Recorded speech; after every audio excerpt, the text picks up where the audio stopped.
This is part 2 of the Pixel 3a XL review series, and the last part of it.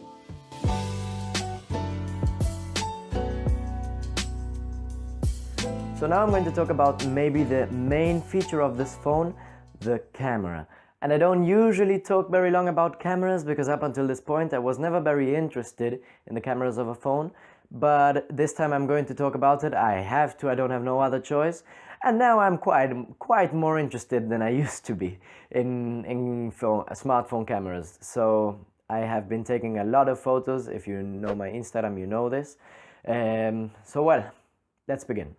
First, I love the idea of you being able to access the camera pressing 2 times the wake up button. I think every phone should have some way to easily get into the camera app.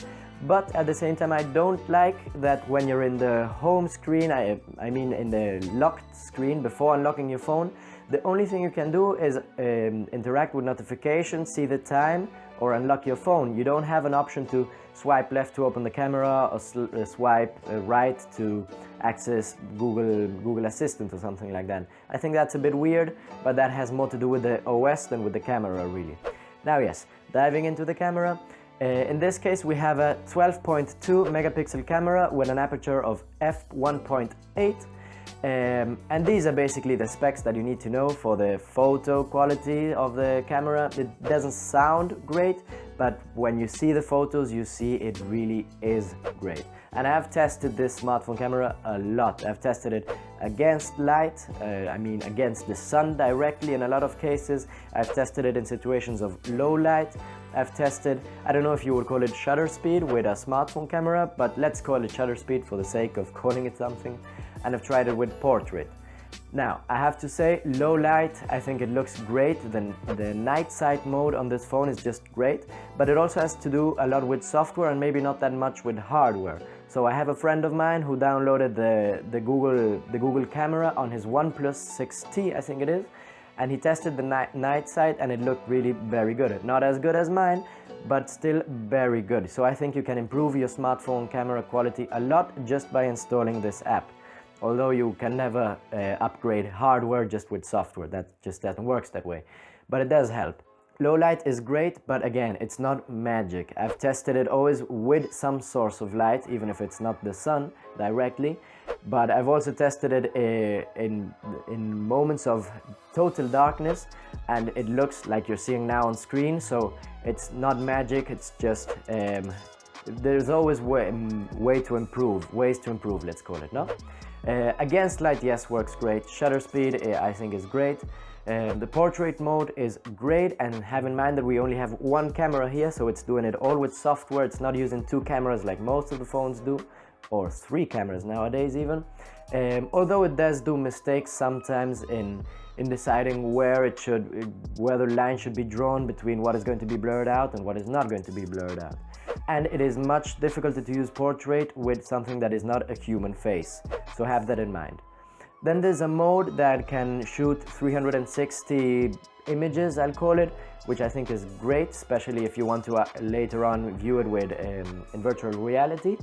I think this option is great and I have been using it. And then we have Google Lens, which I haven't been using much, and I think it's not there yet. I think there is way to improve, but it's good that we have the option, let's say, and when it works, it's really awesome. And now I'm going to talk about the only difference that the back camera has with the bigger brother, the Pixel 3 XL, which is that the bigger phone had a chip that this phone didn't have, that the only thing it served, the only purpose it served was to make the photos quicker. So you would press the button and the photo would be taken quicker than it is with this phone.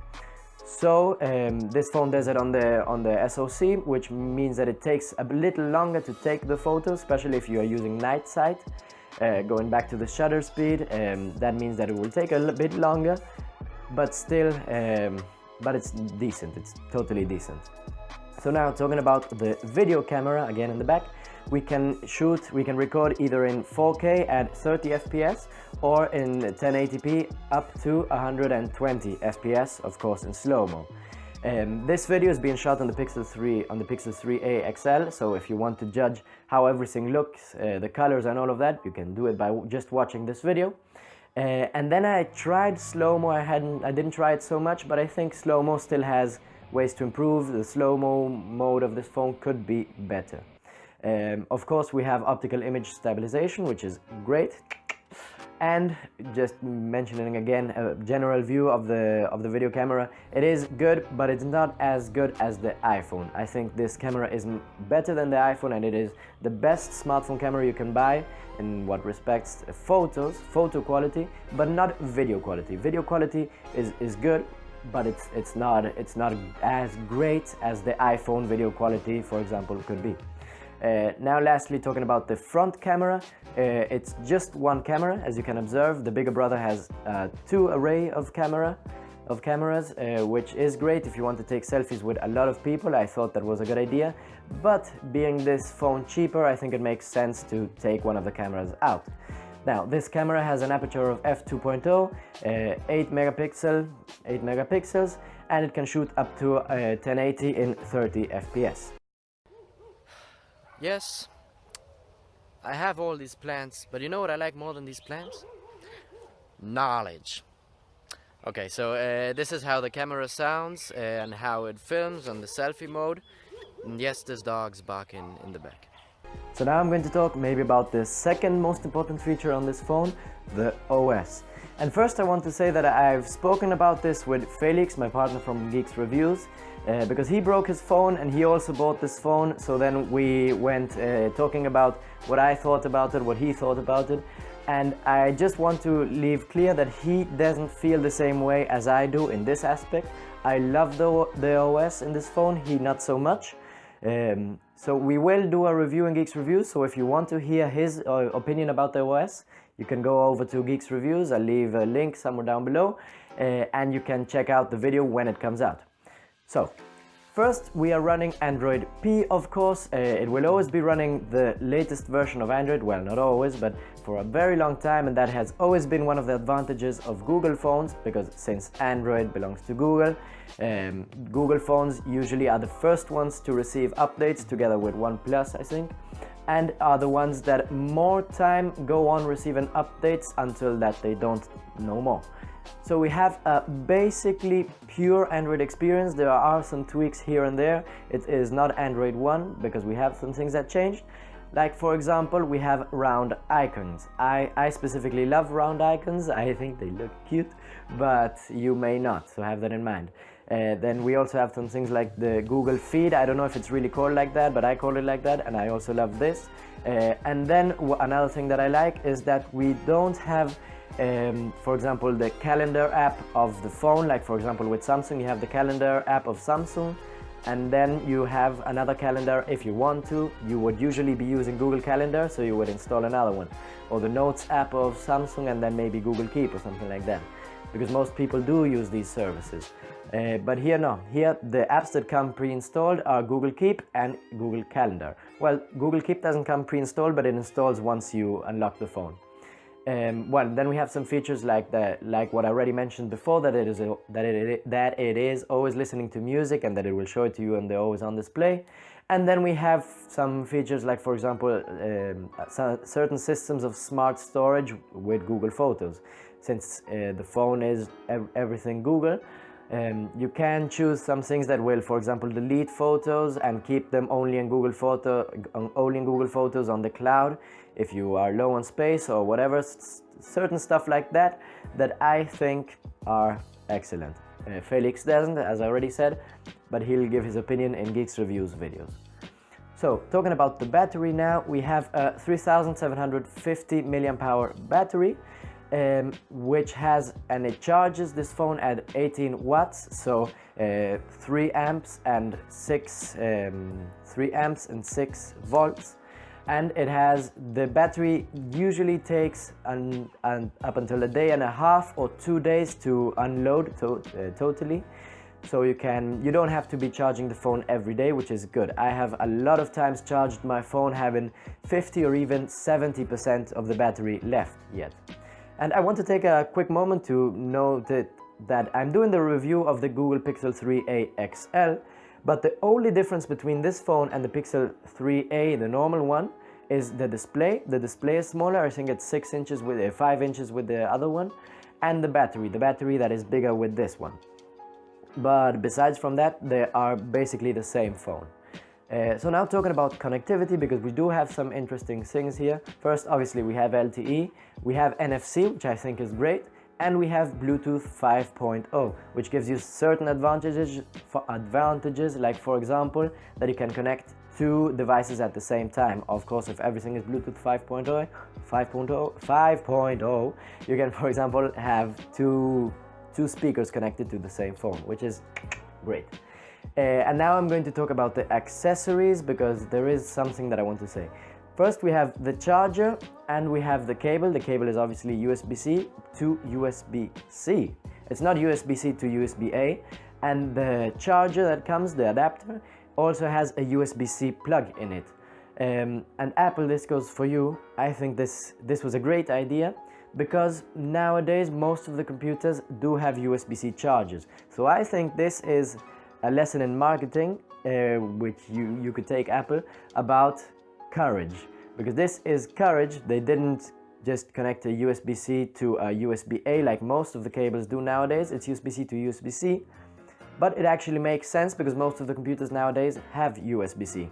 Not like with the headphone jack, that most of us still use the headphone jack. I don't know if you get where I'm going with this. Okay, and now points in favor of Apple, because I'm going to talk about the earphones that come included with this phone, because yes, it has earphones that come included. And I think they're pretty great. They fit nicely in your ear, they can isolate noise from outside quite well. But Google, trying to marketing their Pixel phones like a bit more mainstream than their Nexus phones used to be, should take more advantages where they can with things like, for example, the earphones. Because in this case we have a control, we have a microphone, but the only control that we have is for play and pause.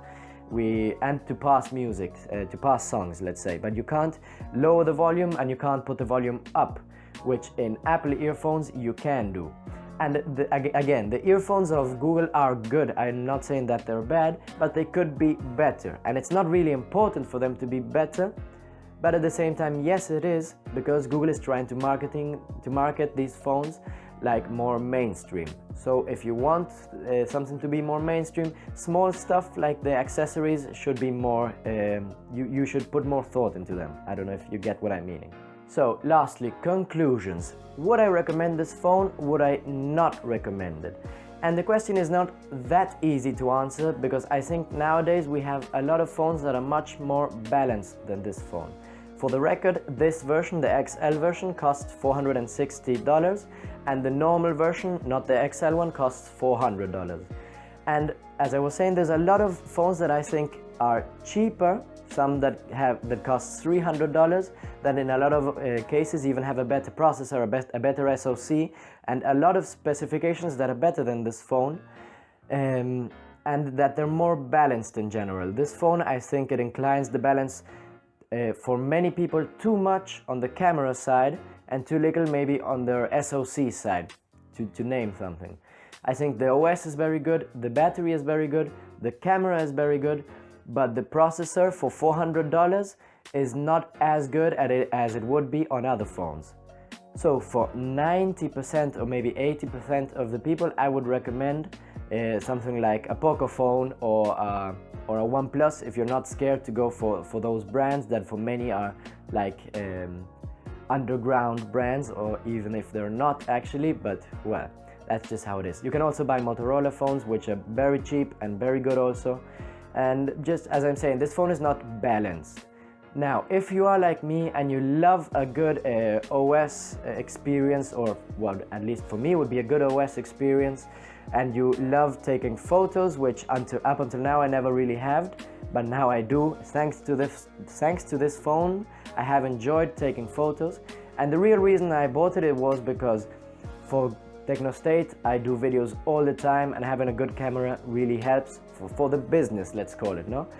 I wasn't expecting to be taking so much photos, but now I am. I'm taking so many more photos than I was taking before.